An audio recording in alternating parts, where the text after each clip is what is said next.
ہم پہاڑی لوگوں کی بھی عجیب رسمیں ہیں جن کی زد میں آ کر کبھی گھرانے ہی تباہ ہو جاتے ہیں اور کبھی خاندان ملیا میٹ ہو کر رہتے ہیں۔ ایسی ہی داستان میرے بھائی حکمت یار اور بھابھی افسر جہان کی ہے۔ یہ آج سے 40 برس قبل کا قصہ ہے جب میرے بھائی حکمت یار کی عمر 17 برس تھی۔ ان دنوں ہم کوہ سلیمان کے ایک پہاڑی گاؤں میں رہتے تھے۔ ایک روز میرا بھائی صبح نماز پڑھنے کے بعد سیر کو نکلا۔ اس نے دیکھا کہ کچھ دور چند نوجوان ایک شخص کو گھیرے کھڑے ہیں۔ خطرہ محسوس کرتے ہوئے وہ ان کی طرف گیا۔ یہ بھائی کے کچھ دوست تھے جو ہمارے اپنے گاؤں کے باسی تھے۔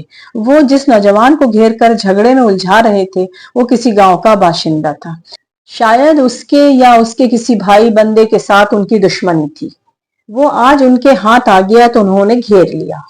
تبھی حکمت یار پہنچا اور دیکھا کہ جو نوجوان ان میں گھرا ہوا ہے وہ اس کا پرانا ہم جماعت ہے۔ ان دنوں کی جب وہ اسکول جایا کرتا تھا۔ بہرحال بھائی کے اس پرانے ہم جماعت کا نام زرش خان تھا۔ اس نے بھی حکمت یار کو پہچان لیا۔ 5ویں سے مڈل تک دونوں نے ساتھ پڑھا تھا۔ حکمت نے ساتھیوں سے دریافت کیا کہ تم لوگ کیوں اس کو گھیرے ہوئے ہو اور جھگڑا کیا ہے؟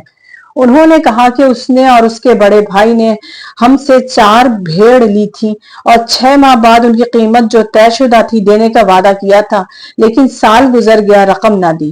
اب یہ کہتا ہے کہ جتنی رقم تھی وہی ادا کروں گا اور تاخیر قرضہ کا تعاون جو سود ہوتا ہے وہ میں ادا نہ کروں گا۔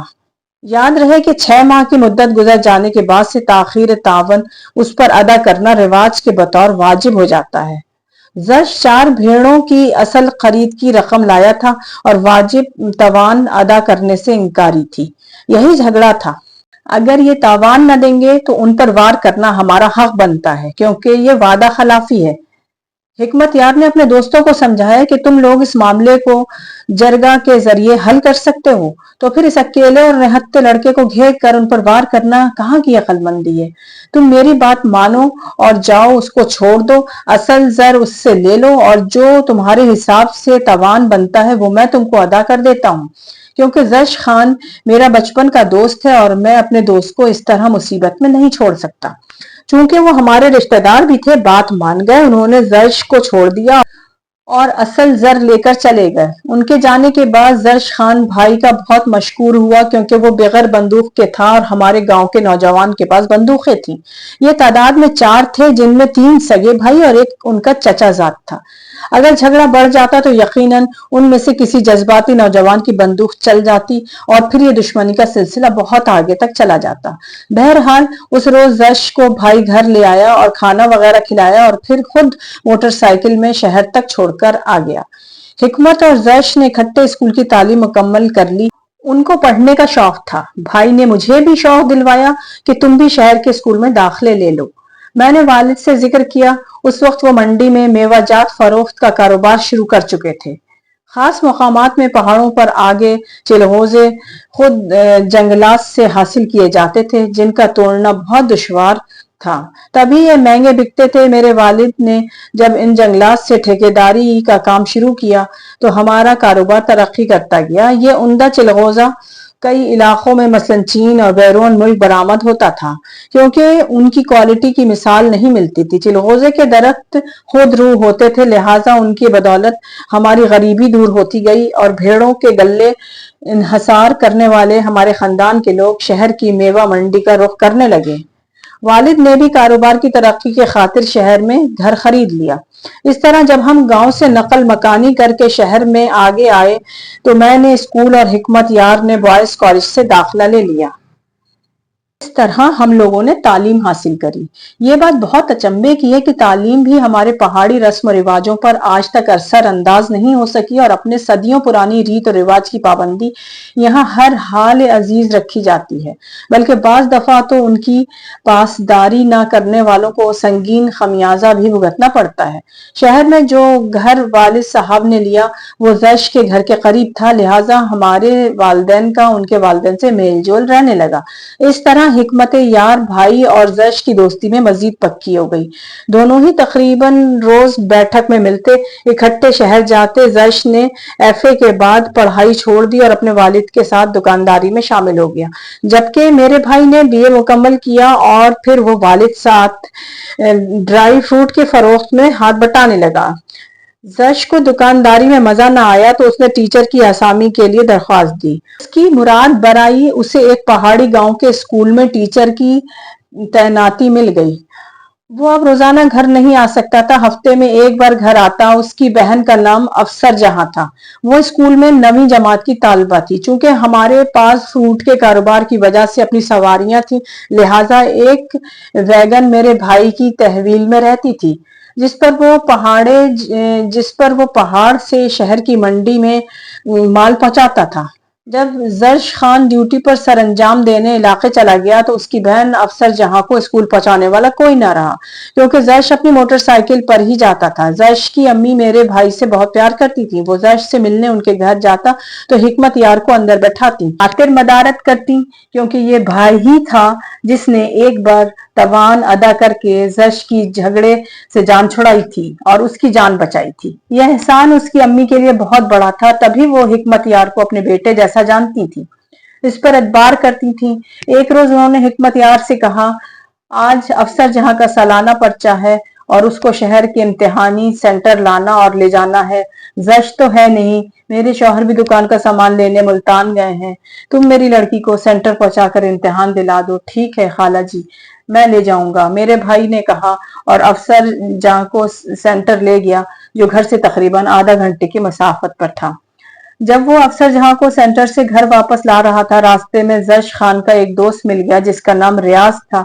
उस वक्त ये दोनों यानी हिकमत यार और अफसर जान बाग के पास पहुंचे थे, जहां करीब ही भाई ने अपनी मोटरसाइकिल खड़ी की थी।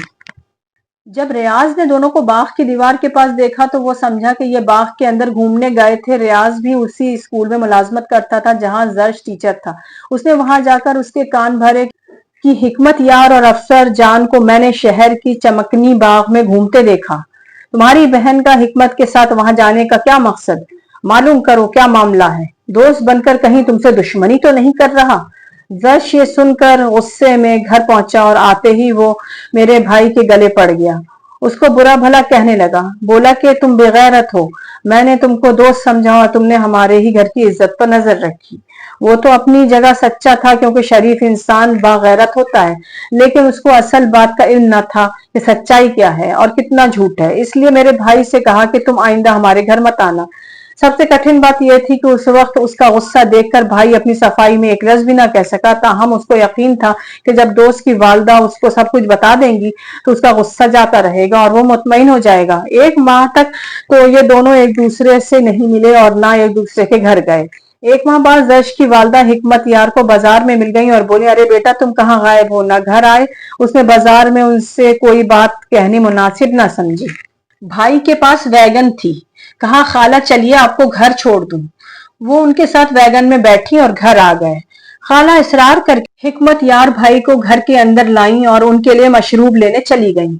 अफसर जान सामने आ गई तो भाई ने उसको सरसरी अहवाल से आगाह किया और कहा, बाकी बातें तुमको खत में लिखकर भेजूंगा कि तुम्हारे भाई ने मेरे साथ क्या सलूक किया। बाद में उसने तमाम तफसील और रियाज की भड़काने वाली बात लिखकर मेरे हाथ अफसर जहान को भेजवा दी। उसने भी जवाब में खत लिखकर मुझे दिया, जिसमें लिखा था, अगर हमारी बदनामी रियाज ने करा दी है तो फिर डरते क्यों हो? पसंद करना और शादी करना अगर कोई जुर्म है तो फिर ये जुर्म तुम मेरी तरफ से समझ लो। ये खत पाकर भाई सकते में रह गया, क्योंकि उसने अफसर जान को हमेशा एक भाई की नजर से देखा था और ऐसा कोई ख्याल तक उसके बारे में ना किया था। लेकिन उस लड़की ने गोया ये लिखकर अज खुद इजहार मोहब्बत कर दिया। अब भाई के दिल में भी फर्क आ चुका था। उसने सोचा, अगर दोस्त ये समझता है कि मैं खताकार हूं तो फिर यही सही। ताहम उसने ये बात अपने तक रखी, लेकिन जैश के दिल में सख्त कदूरत आ चुकी थी और वो अब हिकमत यार के खिलाफ मंसूबे बनाने लगा।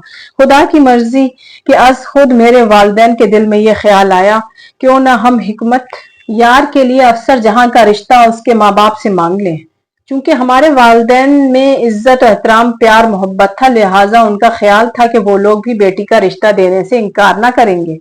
हुआ भी यही। जब मेरी वालदा ने जाकर बात की तो खाला जी खुश होकर कहा, क्यों नहीं, मेरे दिल में भी यही बात थी। मुझे हिकमत यार से बेहतर दामाद कहाँ मिलेगा। मुझे सर आंखों पर रिश्ता मंजूर है। खाला ने शौहर से बात की, वो भी खुश हो गए। मेरे वालिद से उसकी दोस्ती हो गई। यूं भी हम उन लोगों से कहीं ज्यादा खुशहाल थे। ऐसे घराने में कौन बेटी देना पसंद ना करेगा जब लड़का भी देखा भाला हो। जो बदमज़गी हिकमत यार और जश खां के दरमियान हो चुकी थी उसका किसी को इल्म न था। जश ने इस बात का घर में तस्करा किया और ना मेरे भाई ने किसी को कुछ बताया सिवाय अफसर जान के। एक शाम जब जश घर आया तो पता चला कि कल उसकी बहन और मेरे भाई की शादी की बात पक्की होने जा रही है। इस खबर को सुनते ही वो आपे से बाहर हो गया। वो इस कदर आग बबूला हुआ कि उसके वालिदैन भी डर गए कि जश को क्या हो गया। उसने कहा कि हिकमत यार और अफसर जान ने आपस में मरासिम अस्तवार कर लिए हैं, इसलिए वो शादी कर रहे हैं। हिकमत यार ने दोस्ती की आड़ में बेइज्जती का खेल खेला है। मैं ये शादी ना होने दूंगा, अगर हुई तो दोनों की जान ले लूंगा। इस फैसले से दोनों के वालिदैन हक्का बक्का रह गए। उसको किसी ने भड़का दिया है जो अपने जिगरी दोस्त के खून का प्यासा हो रहा है। उसको अभी तक यही गलतफहमी थी कि हिकमत यार ने उसके एतबार को धोखा दिया और दोस्ती की आड़ में उसकी बहन से मोहब्बत की पेंगे बढ़ाता रहा, जिसका नतीजा अब शादी की सूरत में निकल रहा है। हालांकि ऐसी बात बिल्कुल ना थी। ये मुकद्दस बंधन बदयानती के सबब नहीं बल्कि दोनों के वालिदैन की रजामंदी और खुशी से बांधा जा रहा था। बहरहाल वालिदैन इस वक्त मौके की नजाकत को देखकर खामोश हो रहे। यही सोचा गया कि जश की गैर मौजूदगी में सादगी से हिकमत यार और अफसर जान का निकाह कर दिया जाएगा और बाद में उसका सामना कर लिया जाएगा तो रुखसती करा देंगे। जश के जाने के बाद यही हुआ। वालिदैन ने खामोशी से निकाह की रस्म अदा कर दी। बाद में लड़की के बाप ने खत लिखकर बेटे को निकाह की इत्तला दी। उनका ख्याल था निकाह हो जाने के बाद वो मुखालफत तर्क कर देगा, क्योंकि बहन की तलाक का होना तो किसी भाई के लिए कोई पसंदीदा अमर नहीं है। ईद आ गई। वो ईद से 3 दिन पहले घर आया। मेरे भाई अपने एक दोस्त के साथ घर से बाहर खड़े थे। उसने भाई को देखते ही छुरी से उस पर हमला कर दिया। हिकमत के दोस्त असगर ने उसको बचाने की कोशिश की तो छुरी उसके कलेजे पर उतर गई और अस्पताल ले जाने से पहले ही दम तोड़ गया। लोग जमा हो गए। उन्होंने जश को काबू करके हवाला पुलिस कर दिया। वो जेल चला गया। कुछ रिश्तेदारों का ख्याल था कि हिकमत यार अफसर जान से शादी ना करके बल्कि तलाक दे दे, और कुछ कहते थे तकदीर से जो हो चुका निकाह हो गया, अब शादी हो जानी चाहिए। जश जेल में था। उसके बाद बाप ने शादी की तारीख ले ली और अफसर जहान को रुखसत करके हिकमत यार के घर ले आया। काफी सोच और विचार के बाद वालिदैन ने यह फैसला किया कि तलाक के बजाय रुखसती ज्यादा मिस्बत फैसला है और बाकी खुदा पर छोड़ देना चाहिए। जश को उसके वालिद और वकील सजा से ना बचा सके और उम्र कैद हो गई। हिकमत यार अफसर जान को लेकर मुल्तान चला गया। वो वहां रहने लगे। वालिद साहब मुल्तान में फ्रूट सप्लाई करते थे और इधर का बिजनेस हिकमत भाई संभालते थे। 7 साल उनकी शादी को गुजर गए। दोनों मियाँ बीवी खुश खुर्रम रह रहे थे। 3 बच्चे हो चुके थे। भला आखिर जश को जेल से रिहाई नसीब हो गई। रिहाई के बाद वो घर नहीं आया, लेकिन बाहर उसने मालूम कर लिया कि इस वक्त हिकमत यार और उसकी बहन कहाँ क़याम पजीर हैं। कुछ दिन किसी जगह क़याम पजीर रहा और मेरे भाई और भाभी के मामूलात जिंदगी को जानने में लगा रहा। फिर एक दिन बाकायदा मंसूबाबंदी के तहत वो उनके घर एक दिन रात में उस वक्त दाखिल हो गया जब वो सो रहे थे। उसने बहनोई और उनके 3 बच्चों पर फायर खोल दिया और उन सबको मौत की अब्दी नींद सुलाकर अपने दिल में भड़कती बदले की आग को ठंडा कर दिया। वो आग जो रियाज बदबख्त की बातों से चिंगारी बनकर उनके अंदर सुलगती थी, रफ्ता रफ्ता उसने इतनी बड़ी खौफनाक आग की शक्ल अख्तियार कर ली कि अपने बहनोई दोस्त और अपनी हकीकी बहन के अलावा उनके 3 मासूम बच्चों के खून से ही उस जगह को ठंडा करके वो शांत हो गया। उसे फांसी की भी परवाह न थी। वो खुद पुलिस स्टेशन गया और खुद को थानेदार के हवाले करके 5 कत्ल करने का इतराफ कर लिया और अपने आप को गिरफ्तारी के लिए पेश कर दिया। ये थी एक बदगुमानी की चिंगारी जिसके सबब 5 इंसानी जानें और 2 खानदान तबाही के अलाव में जल कर राख हो गए।